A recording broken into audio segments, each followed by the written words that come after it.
Alrighty folks, it's land yacht time again, and nice wet day, so we've got the bow section pulled into the garage, and I've been doing some work today on the cooling system. So cooling system, I should say, for the motor controller. Now, as we may have discussed during the controller development, this is a liquid cooled controller, and there are several advantages to that, but the main disadvantage is the complexity of a liquid cooling system that has to be installed in the car to accommodate that. Now, as we know, this controller was based upon the DMOC 645 heatsink, which is a liquid cooled heatsink, and the way that it actually turned out was that our connections for coolant ended up at the back. So you should just be able to see in there the blue and red hoses duly clipped onto the hose tails that came with the heatsink, and they're 3/4 inch or 19 millimeter. So what we need then are three other components to make a cooling system. The first of those is obviously a radiator to get shut of the heat. So as you can hopefully see here, we've installed an aluminium radiator. It's a nice small compact device that was originally designed for a hydraulic fluid cooler, and that's mounted in here on the front, just above the front battery box, and is securely bolted in place. And we've connected some 3/4 inch brass hose tails to it. It's an aluminium construction, anodized black, and came in at quite a nice price for quite a top quality piece of equipment. So the next two items then are the cooling pump and the header tank. So me being me, up to a while ago, I had initially decided that I was going to use this pump, which is the original auxiliary cooling pump from the E39. It's a nice 12-volt pump, has all the connections, etc. for it. Slight problem when I actually tested it, in that it was dead. So that scuppered that particular plan, so we had to find an alternative pump. So next component then that you need is a header tank. So again, me being me, I was going to use this old blowtorch propane canister, and I had already drilled some holes in it, rather carefully I might add, and I was going to braze in some hose connections and, you know, put a top on it and all that kind of thing. But you know, kind of decided that the land yacht needed something better than a propane can and a banjaxed pump. So decided to splash out, and for the header tank I got this aluminium tank made by a company in the UK that specialise in this particular type of equipment, and they manufactured this to my specification, and got it for a very good price. And as we can see, it's a nice polished aluminium construct, and they fitted two 19mm hose connections for me by special order, because they're normally different sizes, because they're employed as header tanks for larger cooling systems for racing cars and that kind of thing. So then for a pump, we need to go something a little bit better than the broken version that we had earlier. So we got this guy. This is a brand new Bosch auxiliary cooling pump. It's designed for automotive applications.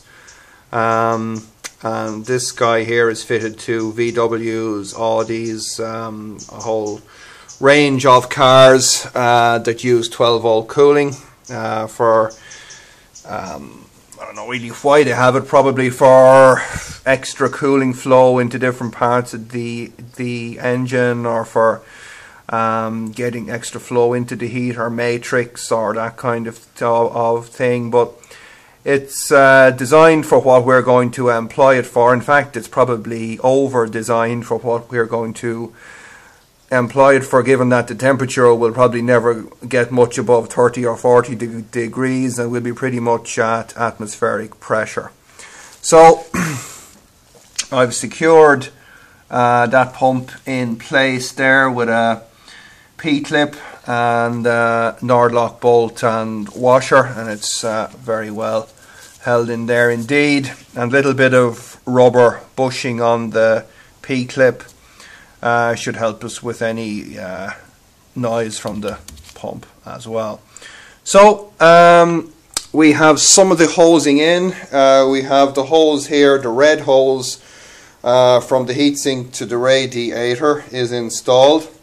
This will be bringing the warm coolant from the heatsink into the top connection of the radiator. So we've also have just gone ahead and fitted the blue feed hose onto the back of the heatsink, and that's in there. That's nicely dubly clipped in, and I've threaded it right around here. And we're now going to go ahead and actually connect up that that particular hose to the cooling pump. At least we will.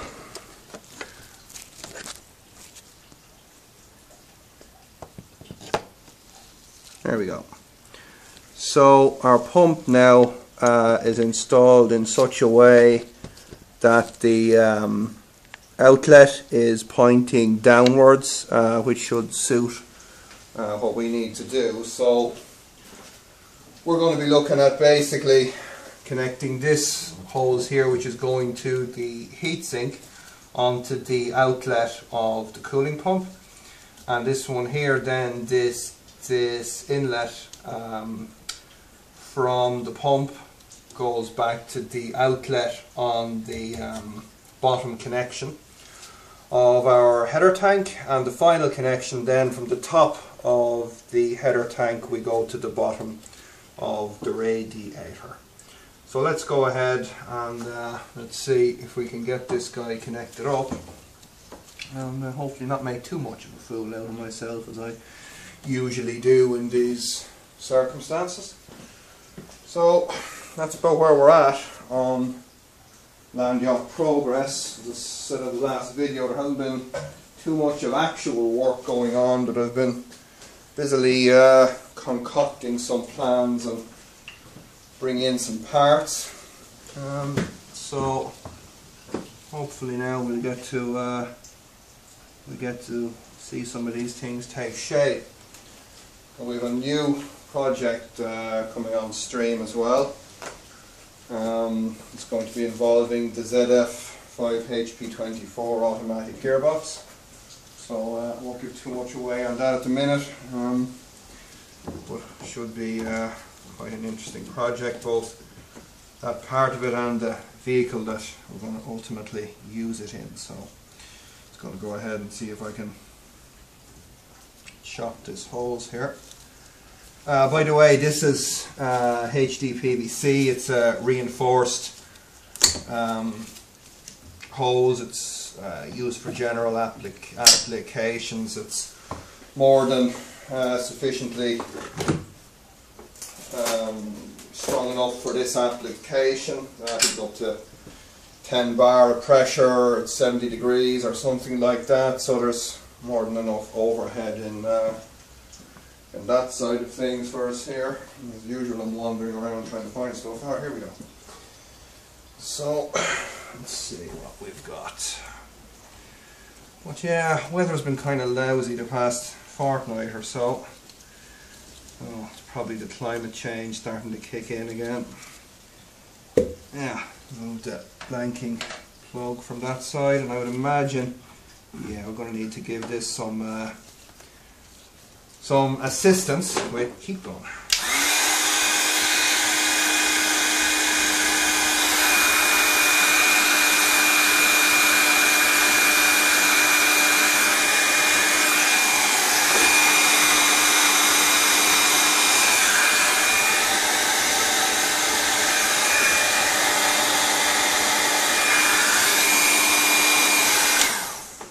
Yep.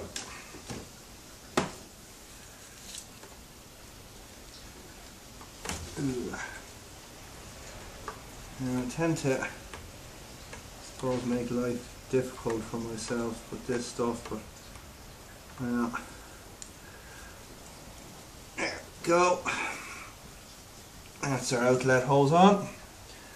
Nicely pushed over the connection, and we're out of the way of all things that could be causing it a problem back there. So let's get a hose clip driver and get that baby tightened up.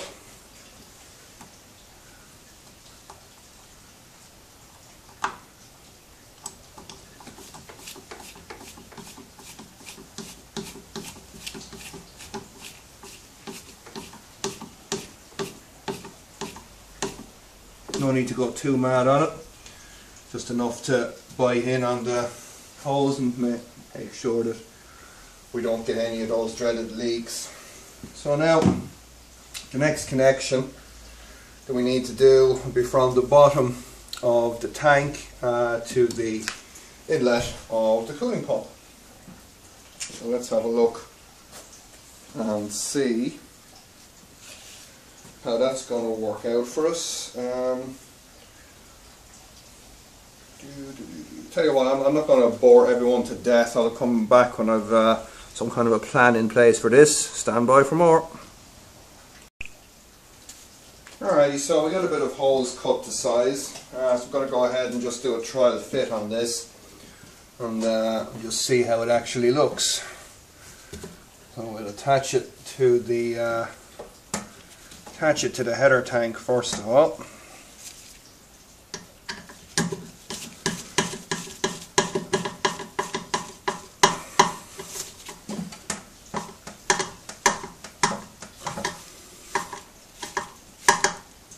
There we go. Let's have a look now and see how this will work out for us on the inlet to the pump. Kind of hoping I'll be able to do it just with minimum of radius on the thing without having a lot of holes sitting around the area. Can probably get a bit better radius on that, so let's do a little bit of a shorten on it.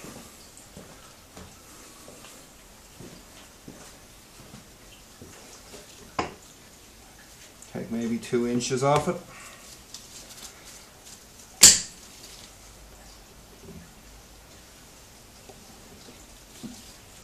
There we go. And get a hose clip on there.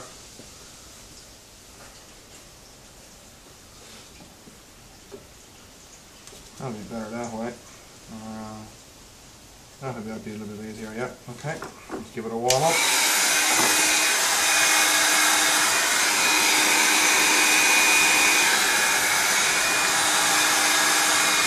A whole bit of hose, a bit of a warm up as well, just to help it form itself.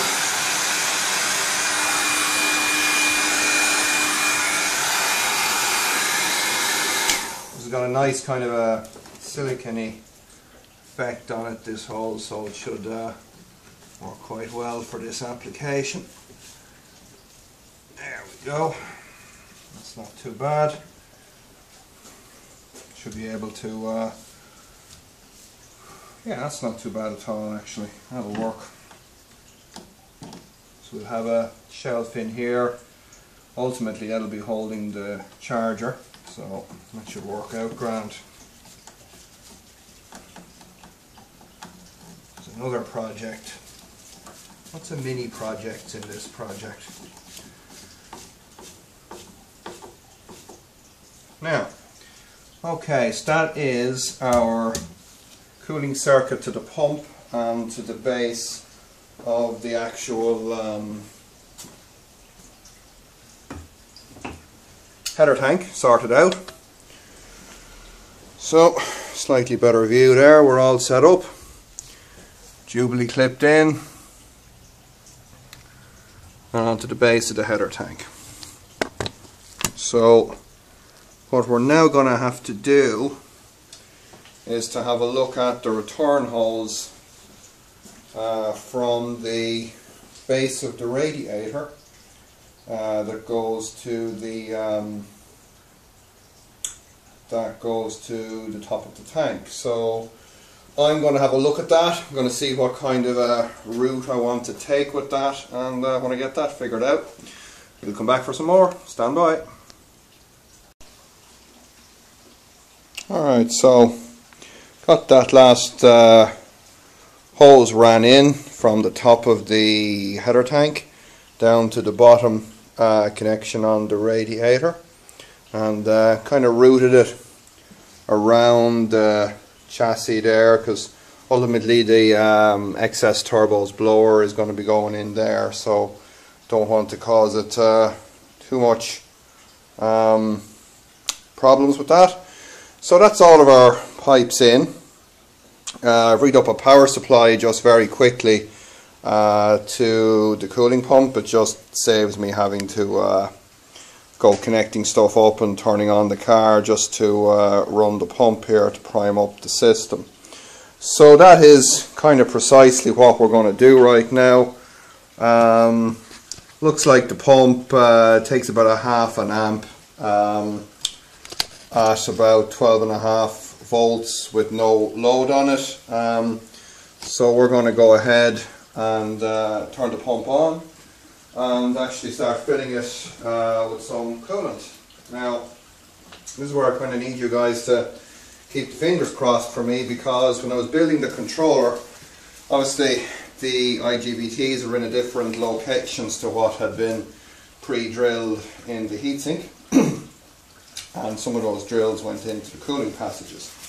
So all the nuts and bolts got sealed up to the best of my ability, but I'm just kind of hoping that we don't end up having a load of coolant peeing out down here, so cross them. Okay, so what I'm going to do is I'm going to turn on the pump and we're going to start filling. And with a bit of luck and a prevailing wind, we should see coolant start to come back in to the top of the tank, and we should be all good to go. So let's do just that, but as usual they're going to run off to do something.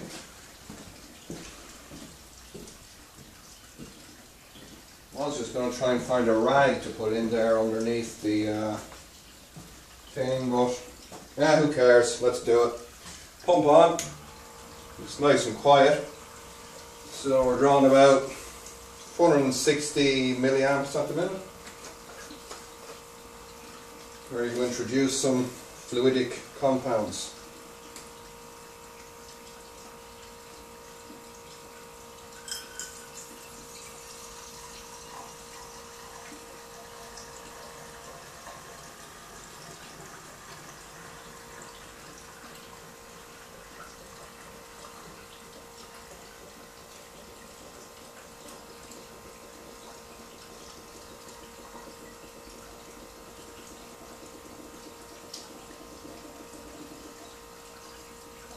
Just stop there for a bit.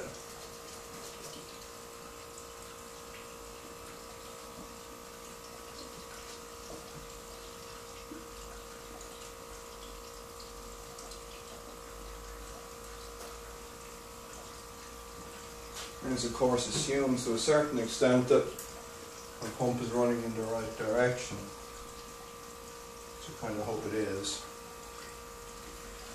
If it isn't, we're not in a good position. But I did check the clarity on it, so I think we're probably okay. Try and get a bit of light on the subject. It's usually quite boring part of the job. We've just got to get airlocks out of the system. Now, the important thing here is that our header tank is above the level of everything else. So right, looks like we've got some airlocks going on here. So I think I'm going to have to go hunting them. So I'm going to keep everyone in suspense while I'm doing that. So stand by for more.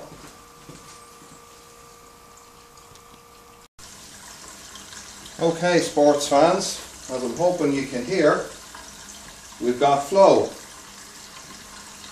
So I kind of studied it for a bit and came to the realization that the layout of the hoses going to the pump, particularly the outflow hose from the pump to the heatsink, was in a perfect kind of a layout to cause an air pocket right in the pump. So kind of had a look at it, had a think about it, and decided to employ something that people from the pumping industry would be familiar with, called compressed air priming. So I just fitted a gland onto the top of my blowgun, turned on the pump, made sure I had enough coolant in the tank, fitted that just in there like that, gave it a shot of compressed air to clear the slug of air out of the pump head, and she primed up straight away. So there you have it. We have a cooling system. So right now we're drawing about 800 and just under 850 milliamps. Pump is very quiet. Hardly know it was on. At 12.5 volts, and as I say, just under, oh, there we go, 850 milliamps. And I'm going to see if we can get a look down into the tank there, and we should be able to see what's going on. Okay, so hope to be able to see. There we go. We've got a very high flow of coolant going on in there. So we're taking full advantage of those 3/4 inch hoses. Fittings, the whole works. And I think we should be good to go. So the next thing I gotta do is get a cap for this thing and wire up the supply from the car's 12 volt system to the pump. But very happy to see that, and the power consumption is I couldn't ask for better than that. So let's just turn off the pump for maybe 10 seconds or so and see if we can get a restart now that we're fully primed up. So hopefully, let's see what the level in the tank is. I know it's actually quite low. Level in the tank is probably only about 1/3, maybe 1/3 to a half full. So let's see what happens. Here we go, pump on. Ah, there we go, straight away, no problem. So yeah, the old compressed air priming, can't beat it. Can't beat it. So that's the mechanical and the plumbing side of our cooling system, and so far I'm not seeing any nasty leaks coming out from under the heatsink. So I think our pipe plug should be, or our, what did I say, our seals on the bolt should be happy. I got to let that pump run for maybe a half an hour or so, just chase down any leaks or that, but doesn't seem to be any of them. And yeah, that's it, cooling system. So stay with us folks, we'll be back for some more land yacht updates very soon.